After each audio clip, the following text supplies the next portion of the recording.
Şimdi tabii ben kısaca özetledim.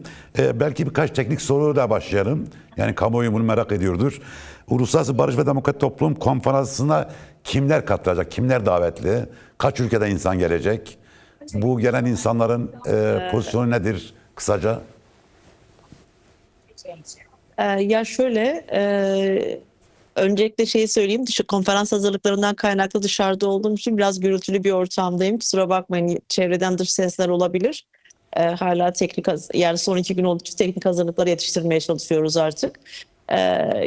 Dünyanın birçok yerinden, farklı ülkelerden çok renkli bir profil aslında bu konferansı gerçekleştiriyoruz. Öncelikle önemli Nobel ödüllü isimlerin mesaj gönderdiği, video konferansta katıldığı bir etkinlik olacak. Yine Güney Afrika'dan, Mısır'dan, Sinn Féin'den, İngiltere'den sendikacıların canlı katılacakları ve bu konuda gelip bizimle deneyimlerini ve görüşlerini paylaşacakları bir konferans. Daha önemlisi Bask ve Katalan bölgelerinden gelecek olan parlamenterler var. Yine İtalya'dan gelecek olan parlamenterler var ve aynı zamanda aslında Kürt sorunun demokratik çözümünde İtalya'da çok önemli çalışmalar yürüten İtalyan dostlar ve aktivistler gelmiş olacaklar. Tabii önemli isimlerden bir tanesi de özellikle Marksist hukukçu olması itibariyle John Holloway, herkesin aslında Türkiye kamuoyunu merak ettiği önemli isimlerden bir tanesi. Bu konferansta bir konuşma gerçekleştirecek. Tabii bu konferansta aslında şöyle bir ilk de var. İlk defa Kafkasya Kürtlerinden konuşmuş davetlilerimiz olacak. Yani Kafkasya Kürtleri adına da gelecek olan 2 konuğumuz var. Bunlardan biri Narin Nadirova, diğeri Azize Ceo. Narin Nadirova aynı zamanda bir konuşma gerçekleştirecek. Sovyet Kürtlerinin, yani eski Sovyet Kürtlerinin deneyimlerini, yaşadıklarını bizlerle paylaşacak. Ve yine başta Kürdistan'dan gelecek olan konuklarımız var. Ve tabii herkesin, kamuoyunun merak ettiği İlham Ahmet'in konferansa görüşlerini iletmesi söz konusu olacak. Yani biz hala Görüşmesi, iletmesi derken İlhan Ahmet fiziki olarak İstanbul'a gelmeyecek herhalde. Böyle bir engel var sanıyorum. Yani çevrim içi bir katılma mı? Ya biz hala gelmesini bekliyoruz, öyle diyelim. Yani biz bu konuda umudumuzu yitirmedik. Hala konferansa yani cumartesi günü gerçekleşecek olan konferans için biz hala girişimlerimizi sürdürüyoruz bu konuda. Gelmesini bekliyoruz doğrusu.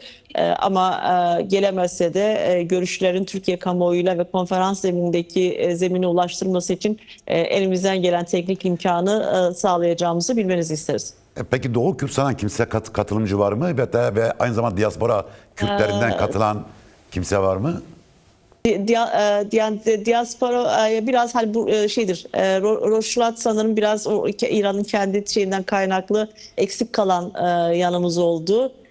Diaspora Kürtlerinden ziyade, yani oradan da gelen konuklarımız var, diaspora Kürtlerinden olup da gelenler. Ama Türkiye'li Kürtlerden katılım olduğu için biraz Evet. hani şeyi oradan kurguladık, ama onun konuşmacı olmayıp da konferansı izleyecek olan Avrupa'dan gelen Kürt yol arkadaşlarımız da, siyasetçiler ve aktivistler de olacak bu konferansta. Ya tabii gönül isterdi ki herkesin böyle çok rahat ulaşabileceği bir konferans zemini gelsin, ama maalesef ki sınırlı sayıda bir katılım gerçekleştireceğiz. Yani salonumuz 450 kişilik bir salon ve şu an itibariyle yani doldu demek mümkün artık bugün itibariyle.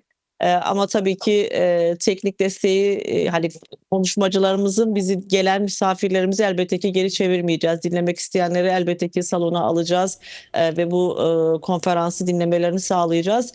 Zira çok uzun bir aradan sonra ilk defa sanırım böyle bir uluslararası konferans, çözüm ve barış odaklı böyle bir konferans ilk defa gerçekleşiyor. Bu açıdan önemsediğimiz, herkesin gerçekten merak ettiği ve izlemek istediği bir konferans. Yani şöyle söyleyeyim.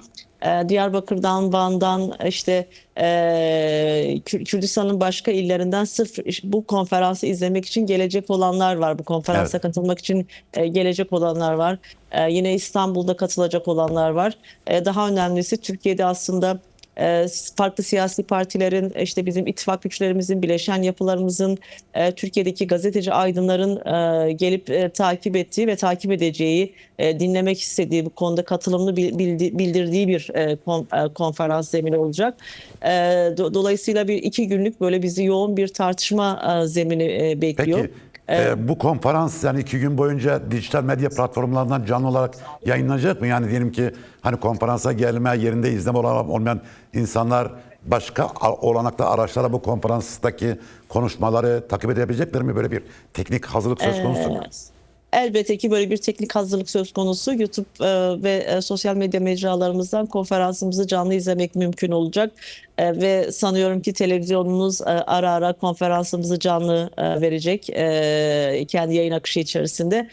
Dolayısıyla konferansa gelemeyenlerin de YouTube üzerinden canlı izleme koşulları ve konferansı takip etme koşulları söz konusu. Evet. Peki demokratik toplum inşasına neden yerel ve uluslararası deneyimler bu kadar önem arz ediyor şimdi günümüzde bu aşamada? Ya şimdi şöyle hani dünyanın hani halklar etkileşim içerisindedir.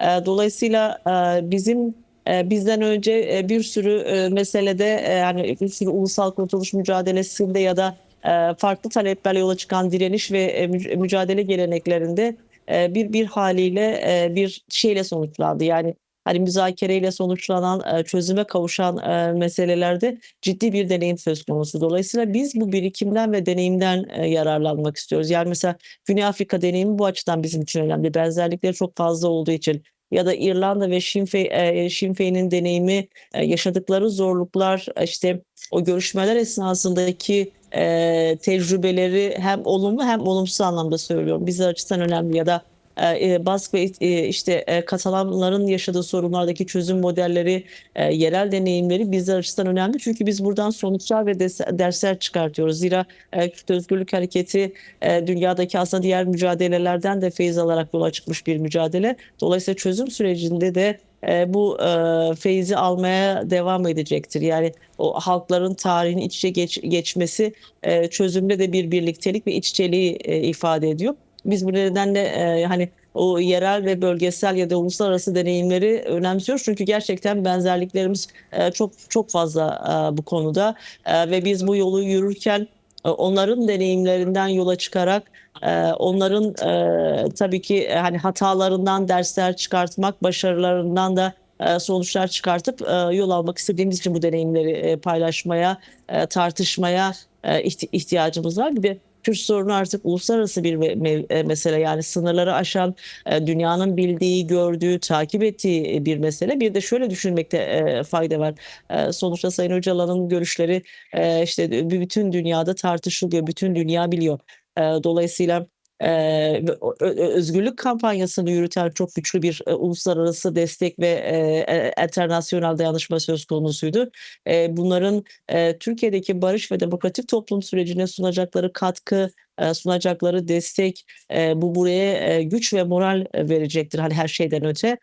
Dolayısıyla bu zeminde İstanbul'da böylesi bir konferansı gerçekleştirmek bizim açımızdan önemli. Biz barış ve demokratik toplum sürecini çok güçlendireceğini ve özellikle ikinci aşamayı değerlendirmesi yaptığımız şu günlerde ikinci aşama için de önemli bir başlangıç olacağını düşünüyoruz. Şimdi tabii bütün bunlar anlattıklarınız bir özet ama tabii bütün bu başlıklarda sunumlar olacak anladığım kadarıyla. Evet. Peki tabii Rojava deneyimi önemli bir deneyim. Yani 2012'de Kobani devrimiyle başlayan, işte 12-13 yıldır kendi ayakları üzerinde durmaya çalışan, sadece Kürtler için değil o bölgede yaşayan bütün halklar inançları için ortak bir gelecek kurmaya çalışan bir deneyim. Dünyada da çok ilgi ve alaka görüyor bu deneyim. Yani bir yerel bir deneyimin bu kadar küresel anlamda etkisi itibara soruyorum. Bu konferansta Rojava özel bir başlık olarak konuşulacak mı? Yani buradaki Rojava deneyimi ne oldu ne bitti, buradan ne çıkarma yapıyoruz diye. Ya zaten hani İlham Ahmet'in katılması, bu konferansa katılmasını bekleriz. Bu deneyime verdiğimiz önemle ilgili. Kuşkusuz Kürtler kendi cephelerinden kendi deneyimlerini anlatıp değerlendireceklerdir bu konuda. Ama biz hani daha ziyade aslında dünya deneyimleri ve Türkiye'deki çözüm sürecini, ortak geleceği nasıl inşa ederize odaklandığımız, hani biraz merkezine aldığımız bir konferans olacak. Ama bu tabii ki Rojava'yı tartışmayacağımız, değerlendirmeyeceğimiz, örneklendirmeyeceğimiz anlamına gelmiyor. Onu da kendi içerisinde hani konuşmacılarımız sunumlar içerisinde bunu değerlendirip tartışacaklardır. Ve sonuçta bir alternatif yaşam inşasından bahsediyoruz. Rojava'da bir inşaat söz konusu ama biz aynı zamanda artık Türkiye'de de bir demokratik toplumu inşa etmenin nasıl olacağını tartışıyoruz. Yani bir demokratik geleceği, bir ortak geleceği nasıl inşa edeceğimizi tartışıyoruz.